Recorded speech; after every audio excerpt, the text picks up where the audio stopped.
warahmatullahi wabarakatuh. Saya atas nama Nirmala Dewi. Saya merupakan calon guru penggerak angkatan 10 dari Kabupaten Bombana. Saat ini saya bersama dengan Ibu Rosmawati sebagai guru Mapel Pendidikan Agama Islam dan Budi Pekerti di SDN 40 Sunoliano.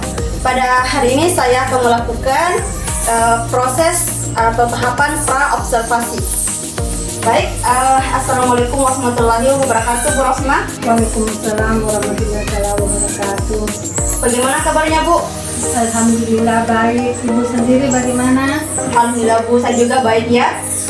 Jadi seperti yang saya sampaikan pada minggu yang lalu, bahwa saya akan melakukan supervisi akademik di kelas Ibu nantinya ya. Jadi sebelum saya melakukan proses tersebut, saya akan menjelaskan 3 tahapan dari supervisi akademik. Yang pertama itu ada tahapan pra-observasi, kemudian ada tahapan observasi dan pasca observasi. Dan hari ini kita akan melakukan tahapan yang pertama, yaitu tahapan pra-observasi. Jadi dari tahapan ini kita akan bersama-sama berdiskusi dan bertukar pikiran mengenai persiapan-persiapan Ibu Rosmawati nanti untuk melakukan supervisi di kelas. Selain itu, dari proses pra-observasi ini nantinya juga untuk membantu Ibu melaksanakan supervisi dengan lancar tanpa adanya hambatan. Selain itu juga untuk meningkatkan kemampuan Ibu Rosmawati dalam bidang akademik, pengetahuan, serta menambah pengalaman Ibu Rosmawati nantinya dalam proses pembelajaran. Nah, untuk membuka percakapan kita pada hari ini, kalau boleh tahu Bu, apa nih harapan Ibu yang akan didapatkan dari percakapan kita hari ini? Ya, saya senang sekali Bu, saya bisa bekerja sama dengan Ibu.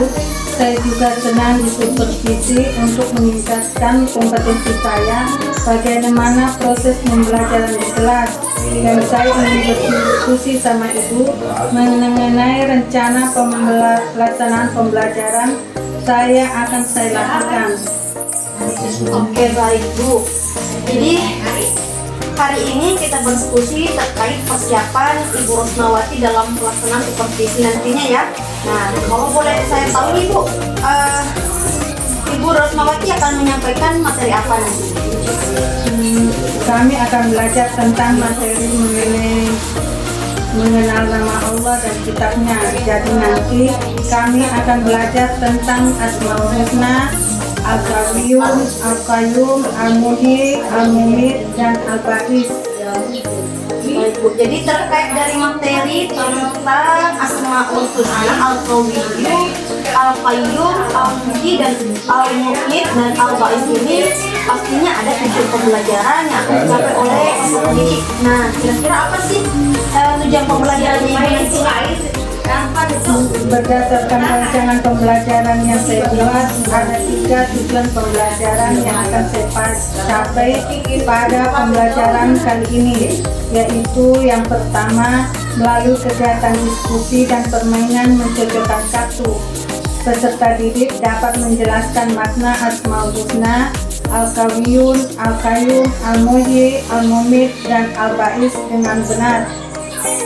Yang kedua, melalui kegiatan diskusi dan permainan mencocokkan kartu, peserta didik dapat mengungkapkan nilai-nilai akhlak terpuji sebagai bukti keyakinan kepada Asmaul Husna, Al-Qawiyun, Al-Qayyum, Al-Muhyi, Al-Mumit, dan Al-Ba'is dengan benar.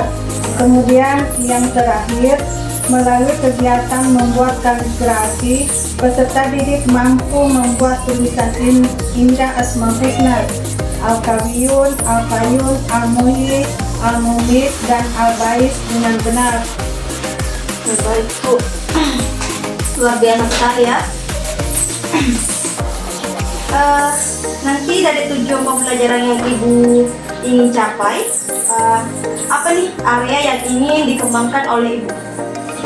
Baik Bu, untuk area pengembangan yang ingin saya kembangkan yaitu dapat meningkatkan pengetahuan dan keterampilan peserta didik dalam memaknai Asmaul Husna, Al-Qawiyun, Al-Qayyum, Al-Muhyi, Al-Mumit, dan Al-Ba'is, serta mengungkapkan nilai-nilai akhlak terpuji sebagai bentuk keyakinan kepada kelima Asmaul Husna tersebut. Selain saya ingin meningkatkan keaktifan dan kemampuan berdiskusi atau berkolaborasi peserta didik dengan temannya, bagaimana menjawab pertanyaan-pertanyaan dengan diskusi kelompok. Jadi nantinya ada kerjasama yang baik ya Bu antara murid dan juga teman-temannya. Oke, jadi setelah saya mendengarkan tadi, area pengembangan yang Ibu kembangkan itu yang pertama itu ingin meningkatkan pengetahuan dan keterampilan peserta didik, kemudian supaya peserta didik itu bisa berkolaborasi, saling berdiskusi satu dengan yang lainnya. Wah, luar biasa sekali ya Bu. Nah, kalau boleh saya tahu nih, apa saja yang sudah dipersiapkan oleh Ibu untuk supervisi nantinya? Seperti ini Bu, ini ada rencana pelaksanaan pembelajarannya. Saya membuat modul ajar berdiferensiasi dan juga mencoba mencantumkan KSE dan budidaya positifnya. Seperti yang Ibu beri bimbingan kemarin, bagaimana untuk mencantumkan KSE ke dalam modul ajar saya. Selain modul ajar ini Bu, saya juga menyusun LKPD yang saya buat. Selain itu, saya menyiapkan media pembelajaran yang akan menunjang pemahaman mereka tentang materi yang akan saya berikan. Saya juga menyiapkan asesmen penilaian dan saya juga menilai mereka pada saat bekerja nanti, Bu. Oke, alhamdulillah ya Bu.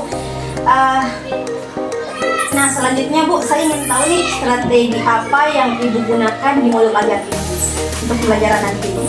Ya, kita akan belajar tentang Asmaul Husna, Al-Qawiyun, Al-Muhyi, Al-Munib, Al-Ba'id. Jadi strategi ini Bu, saya mencoba berdiferensiasi karena berdasarkan asesmen awal ya saya lakukan, ternyata siswanya ini gaya belajarnya ada 3 kelompok: auditori, visual, dan kinestetik. Nah, untuk ketiga kelompok ini Bu, saya memberikan bentuk pembelajaran yang berbeda-beda.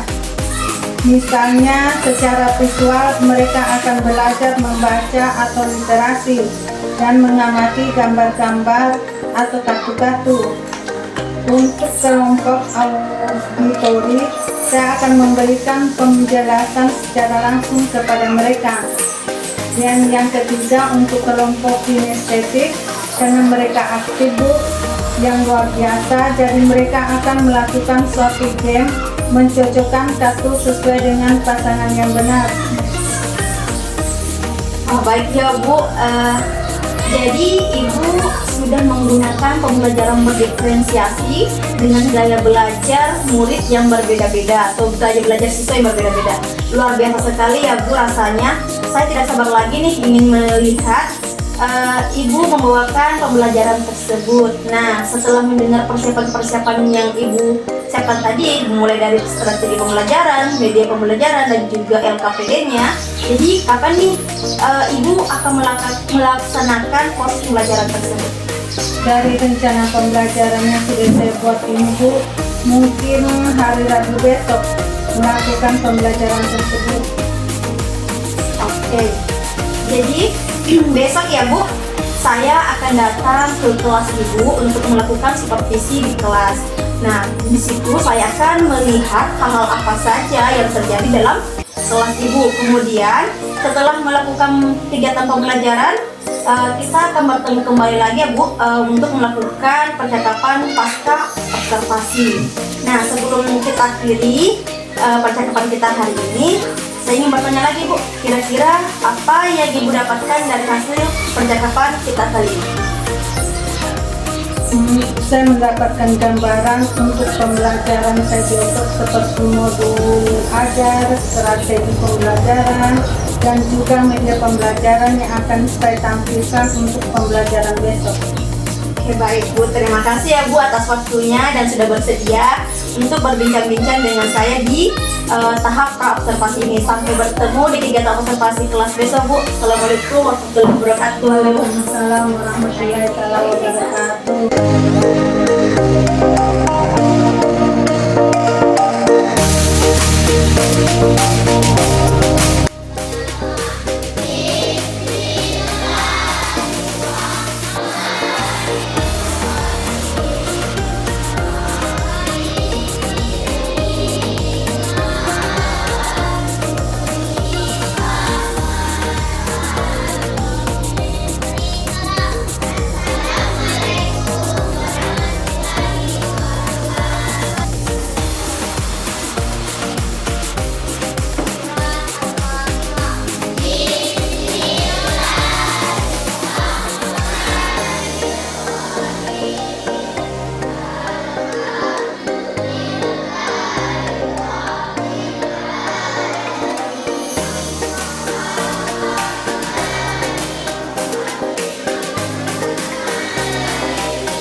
Assalamualaikum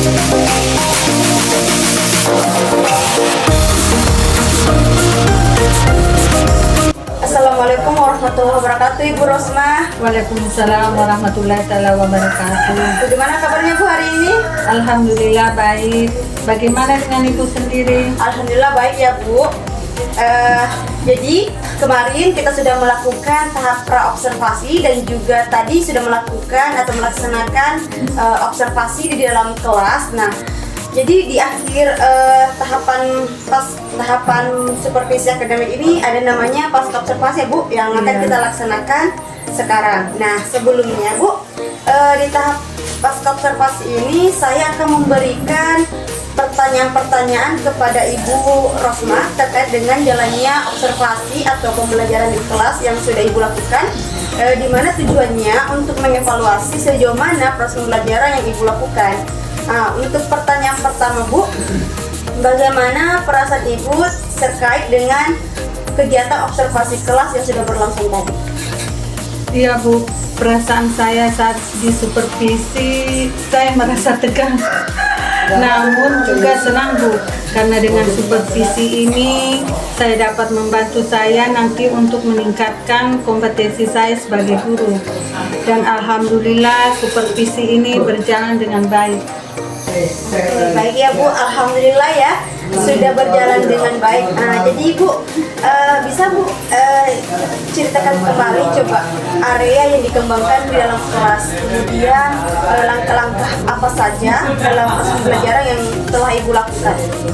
Baik Bu, untuk area yang saya kembangkan adalah pengetahuan dan keterampilan murid serta kegiatan kolaborasi siswa. Dan langkah-langkah yang saya lakukan, pertama saya membuat modul ajar berdiferensiasi dan terintegrasi KSE. Kemudian saya membagi kelas dalam beberapa kelompok kecil, di mana setiap kelompok itu terdiri dari 3 sampai 4 siswa yang masing-masing gaya belajar yang berbeda atau heterogen Bu, serta melakukan games, mencocokkan kartu, dan penugasan membuat kaligrafi.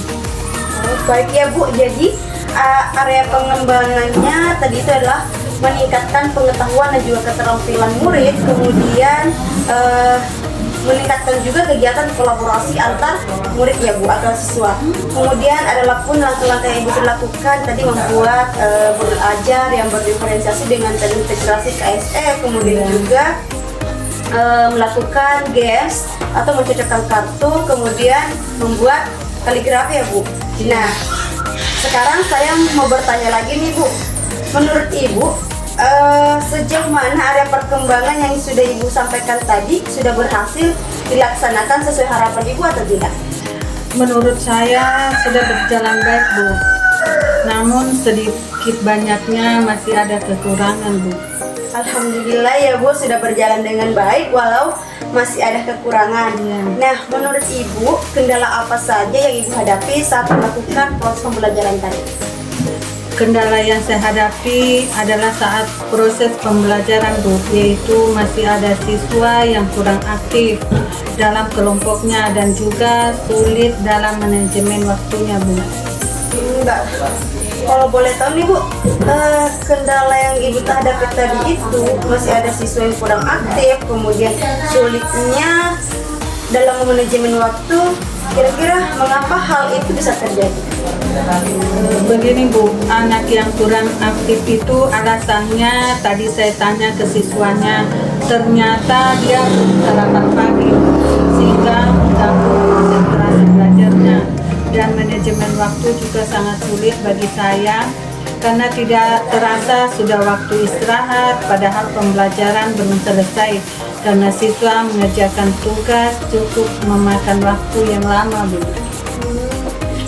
Nah, dengan adanya kendala-kendala tersebut, solusi apa nih yang tepat menurut Ibu dalam menangani hal tersebut? Mungkin kalau dalam masalah anak yang belum sarapan sebelum berangkat ke sekolah, saya akan mencoba untuk menyampaikan kepada mereka pentingnya sarapan pagi setiap pagi, dan sebelum pulang sekolah saya mengingatkan kepada siswa untuk besok harus sarapan dulu sebelum berangkat ke sekolah. agar bisa konsentrasi dalam belajar. Nah, untuk manajemen waktunya, mungkin saya akan menentukan durasi pada setiap kegiatan yang disepakati bersama dengan siswa agar lebih efektif dalam manajemen waktu itu, Bu. Oke, baik Bu. Jadi Ibu akan meningkatkan kembali kepada siswa untuk pentingnya sarapan sebelum berangkat ke sekolah dan juga menyepakati durasi waktu dan pengerjaan tugas bersama-sama siswa ya Bu. Baik, semoga rencana Ibu ini dapat terrealisasi dan dapat melaksanakan pembelajaran yang lebih baik lagi ke depannya ya Bu, sesuai dengan yang Ibu harapkan. Nah, jadi kalau boleh saya tahu nih, kapan Ibu akan melakukan yang telah Ibu rencanakan tadi? Iya, Bu, insya Allah lebih cepat lebih baik. Mungkin besok di akhir pembelajaran saya sampaikan dan mengingatkan kembali akan pentingnya sarapan pada setiap harinya. Kemudian akan berupaya untuk manajemen waktu dengan baik. Baik Bu, baik sekali ya Bu. Nah, jadi terima kasih ya Bu atas jawaban-jawabannya. Semoga rencana Ibu dapat terrealisasi dengan baik dan sesuai dengan harapan ya Bu.